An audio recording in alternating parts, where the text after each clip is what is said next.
So here I have 3 power supply units. I have one there, and one there. And what I'm doing is I'm running this one right here. I'm running these 4 hubs off of, which is 28 miners. This one back here in the corner, I'm running these 4 hubs, 28 miners again. Then this one here, I'm running these 14, which I could easily tack on another 2 hubs and run 14 more. And I could actually add a couple more in here, but the reason I did this setup is because if you remember, there's 2 outputs on the power supply. So even if I loaded up one hub and ran 10 and 10, that'd be 20 between the 2. If I put a third on, there's no way to split it up. So what I did is I went with 4 hubs. You can put, I feel comfortable even if I loaded this up with another one and another one or 2 more, and get up to 30 or maybe 31, 32, but I wouldn't want to go any higher than that because you're going to be getting to the limit, and those they will burn up. But as you see, I got the little cheap LED so I can monitor the voltage in case something goes wrong. I'm powering all 10 of these hubs are running down into just one 10-port hub, which then feeds into the computer. This here's been running now for 6 days without any restart or anything, and running just fine. I used to split this up into 2 hubs down here. I ran 5 into one hub and 5 into the other. And for some reason, every 3 days, I'd be losing some of the eruptors would go down. I'd have to restart. And I put them all into one hub, and for some reason now it runs continuous without any problems whatsoever. The other thing I did is I'm using case fans to help cool, and then I have these 3 Arctic fans.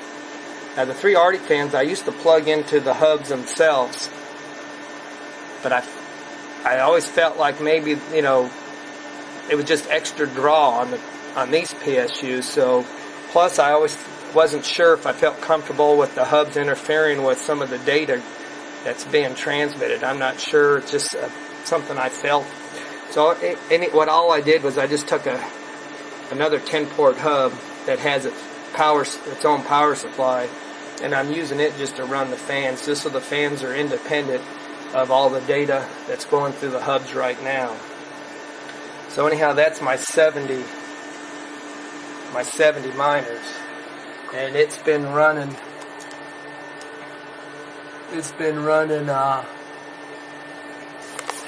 steady here. I'll show you what I got. Been running steady at 23 gigahashes a second. So